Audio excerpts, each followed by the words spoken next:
అంటే ఈయన ఇంత సీరియస్గా మాట్లాడుతున్నారంటే ఇంతకు ముందులాగా ఉండవు ఇక మీద రాజకీయం, అంటే టీడీపీ నుంచి ఇంతకు ముందులాగా ఉండదు అని అనుకోవాలా? ఖచ్చితంగా. ప్రతిసారి ఆ జేసీ దివాకర్ రెడ్డి లాంటి వాళ్ళు, ప్రభాకర్ రెడ్డి లాంటి వాళ్ళు చెప్తుంటారు కదా, మీరు మారాలి సార్. అవునవును, చాలా మంది చెప్పారు డైరెక్ట్గా వేదికల మీద ఆయన ముందు చెప్పారు. ఆయన నవ్వుకుని వదిలేసాడు.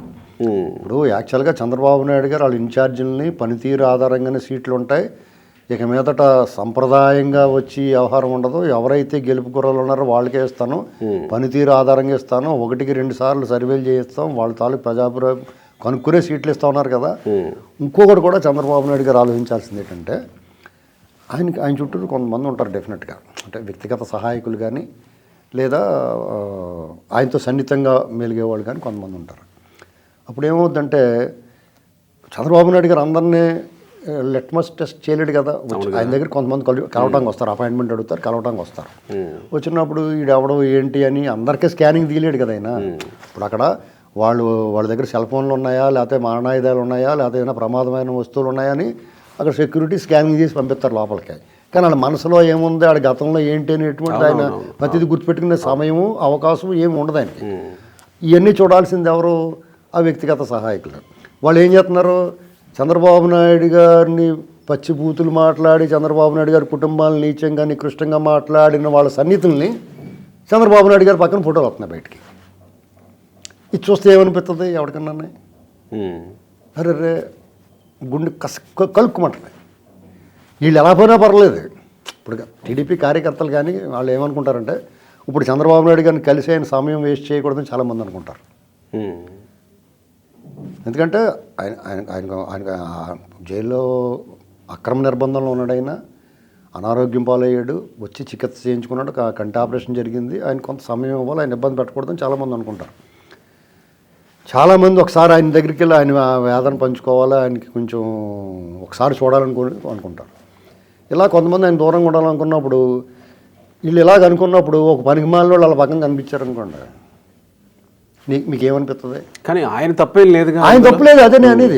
ఇక్కడ ఆయన ఎవరు వచ్చినా స్వాగతించాల్సిన ఇది ఆయనకు ఉంటుంది కదా. ఎట్టి పరిస్థితుల్లో చంద్రబాబు నాయుడు గారు తప్పు చేయడం నేను నమ్ముతాను. ఆయన పక్కన ఉన్న వాళ్ళు కూడా చేయకూడదు, అది చూసుకోవాలి ఆయన, లేదా ఎవరో ఒకరికి అప్పచెప్పాలి. అంటే టికెట్ల కేటాయింపు విషయంలో కూడా అలానే అదే మరి జరుగుద్ది కదా అనుకుంటున్నాను. డెఫినెట్గానే ఇప్పుడు ఎవడో ఒకటి తీసుకొచ్చి రికమెండేషన్ చేస్తాడు, లేకపోతే ఇటు 50 కోట్లు 100 కోట్లు పెట్టేస్తాడు చెప్తారు.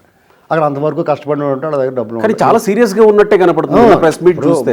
యాక్చువల్గా తెలుగుదేశం పార్టీకి డబ్బులు అవసరం లేదండి, వీళ్ళు ఏదో అనుకుంటున్నారు. కానీ వీళ్ళ చంద్రబాబు నాయుడు కానీ కొంతమంది భయపెడుతున్నారు. అంటే ఆయన ఏకపక్షంగా వాళ్ళు జగన్మోహన్ రెడ్డి గారి లాగా అందరినీ సంప్రదించి ఏ విషయమైనా సరే 2-3 షేర్ చేసుకుని పార్టీలో ఆ పొలిట్ బ్యూరోలో సంప్రదించి అన్ని కోణాలను ఆలోచించగా నిర్ణయం తీసుకోవడం. అందుకని దీన్ని ఆలస్యం అయిపోయింది, లేట్ చేస్తాడు, ఇలాంటి మాటలు మాట్లాడతారు. Better late than never. ఆయన లేట్ చేయడం వల్ల మంచి ఫలితాలే సాధించాడు ఎప్పుడు కూడా.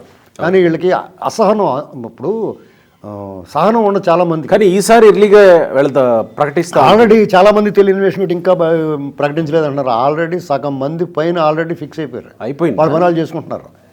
ఇది తెలియదు చాలా మంది. ఎందుకు చెప్పాలి, ఇంకో నేను పెట్టాను అని చెప్పేసి అందరికీ చెప్పాలా? ఆ సమయం వచ్చినప్పుడు వాళ్ళే ప్రకటించిన వాళ్ళు ప్రకటిస్తారు, వాళ్ళు పనాలు చేసుకుంటున్నారు కదా. ఇప్పుడు పొత్తులై ఉన్నప్పుడు ఇష్టమైనట్టు మనం చేయకూడదు కదా, చేయకూడదు కదా. ఈక్వేషన్లు మారుతాయి, వాళ్ళకి ఏమి ఇస్తున్నారు సీట్లు అవన్నీ అలా పెండింగ్ పెట్టి అలా చేస్తూ ఉంటారు. ఆల్రెడీ లిస్ట్ అయితే ప్రిపేర్ అయిపోయింది. వాళ్ళకి ఏమండి, చంద్రబాబు నాయుడు గారు అపారమైన అనుభవజ్ఞుడు ఈ రాజకీయాల్లో, ఇలాంటి ఎన్నికలు ఎన్నో చూసాడైనా. అలా అంటే మళ్ళీ ఆయన అవ్యూహం వేస్తాడని చెప్పి చూరుకుంటే ఏమండి, రాజకీయాల్లో గెలుపు ఓటములకు అనేక విషయాల్లో కారణాలు అవుతాయి. ఈయన ఓపికగా లేట్ చేసినందుకు ఓడిపోవటం ఇలాంటివి జరగదండి. నీకు ఈయన లేట్ చేయనందుకు మాత్రం ప్రజల అభిప్రాయం మారిపోద్దా? అవును కదా, ప్రజలు ఫిక్స్ అయితే వన్స్ మారిపోయే అవకాశం ఉండదు. ఇప్పుడు ఆయనకి మీకు నాకు తెలిసింది, ఆంధ్రప్రదేశ్లో Jaganmohan Reddy disaster, utter flop. ఆయన సింగిల్ డిజిట్ దాటదా పార్టీ, అటువంటిది వాళ్ళకి తెలుస్తుంది. కానీ అయినా సరే ముందు చాలా జాగ్రత్తగా ఉంటారు, అప్రమత్తంగా ఉంటారు.